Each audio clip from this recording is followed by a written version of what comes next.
My name's Chris Whitney-Cooper, and I'm here at St Thomas and St Andrew's Church, and I'm part of the church. I've been here about 10 years. In the last year, I've become the Church Warden, or one of the Church Wardens, which is quite a responsibility because the church at the moment is what they call interregnum. We don't have a vicar, and we're not just managing, we're thriving as a church without a vicar. We hope we'll get one. We are advertising, so if anybody out there would like to come and be our vicar, we'd be very pleased to see you.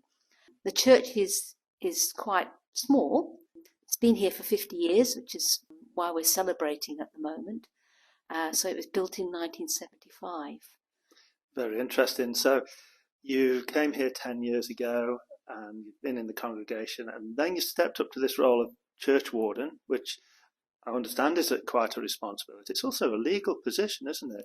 Yeah. If people are not familiar with the Anglican Church, it is. It's when you haven't got a vicar, I'm in charge. Well, it's not just myself. We have another church warden with Jenny. The two of us run the church. We make sure the services run. We make sure the church is running and all the building and everything is sorted.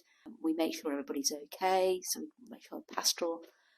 So it's quite a busy role, much probably more so than it would be if you had a vicar here, but quite an interesting one, and I'm quite enjoying it, to be perfectly honest. It's nice to have a challenge, isn't it? I'm just interested in what drew you to the church in the first place, because you say you started coming 10 years ago. Yeah.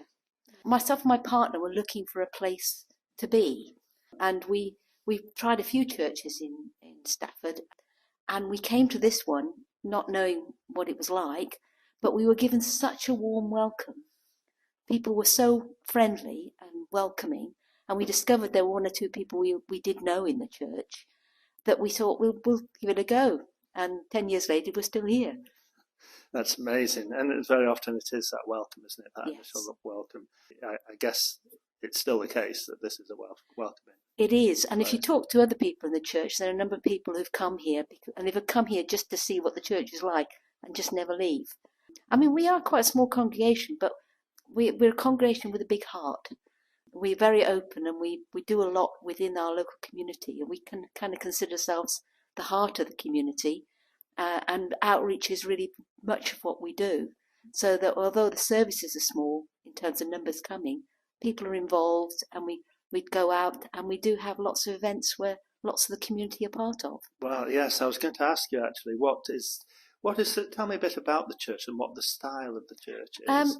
It's an evangelical church. Those people who don't know much about the Anglican, there's different kinds of evangelical, and we are very informal, which is another word for low evangelical. Okay. So we don't go for smells and bells. We go for relaxed services, and we invite people to be part of it. We invite people to talk about their life, their faith journey. So it is very relaxed. Well, I mean, as being part of the Anglican Church, we still have visiting vicars, and we still have people to preside over our communion, but generally we have other people coming in to do lots of informal services. Now, I know you've mentioned this a little bit, but how does the church here in Doxey connect with the community of Doxey? Well, in a number of ways. I mean, we do a number of things within the church that invite people in. So we have a youth group that runs on a Monday, and that's really exciting and fun.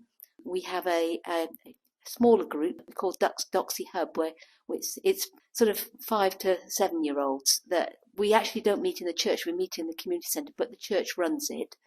We have a TOTS group which meets on a Friday. Again, that's at the Doxey Hub, but again, it's part of the church outreach. We have a knitting group that meets every Wednesday, which is not my sort of thing, but other people really enjoy that.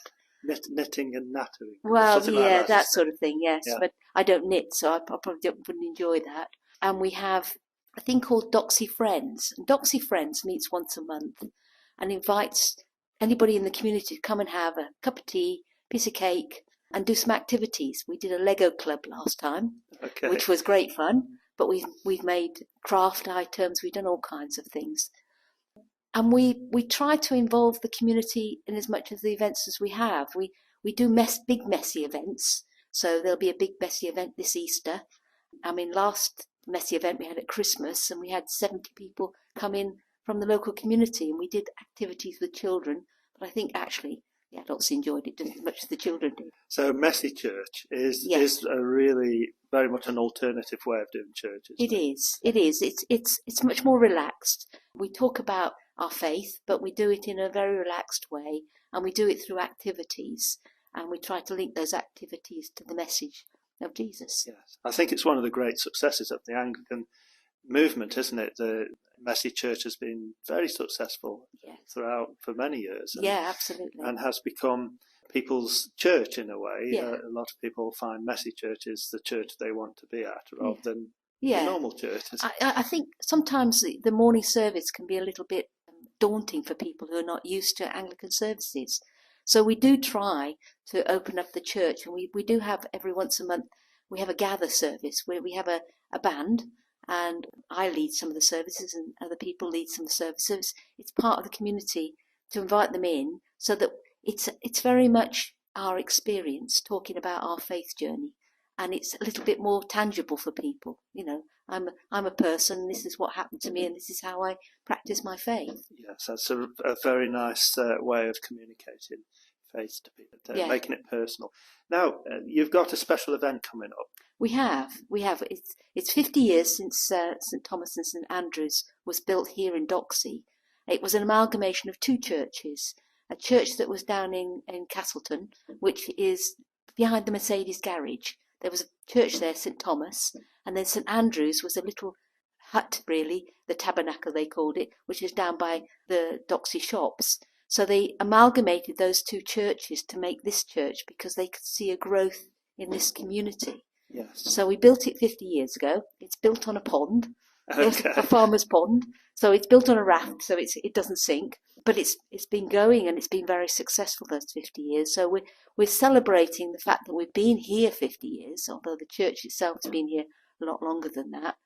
And that's this year in March, 8th and 9th of March. And what we're doing is we're opening up the church in the afternoon from 2 till 5, where we'll offer lots of opportunities to have cake and refreshments, but also there'll be stalls here showing how we are part of the community. Each of the stalls are people who are part of the church that come in. So we've got YouthNet, we've got an orchestra, we've got a choir. They're all coming in, and they're all doing displays of different things. So if anybody out there is interested, every afternoon on the 8th and the 9th, the Saturday and the Sunday, from 2 till 5, the church will be open.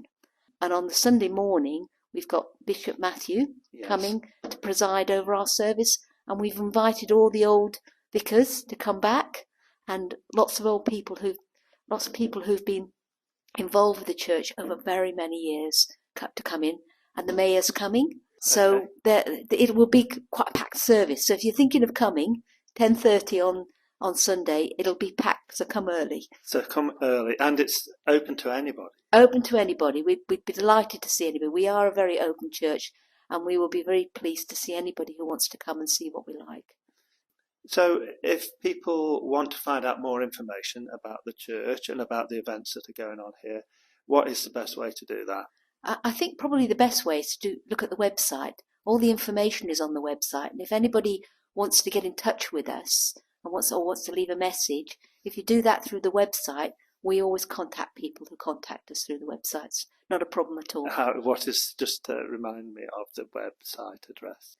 The website is doxeychurch.co.uk. So you can find that on Google. We're there.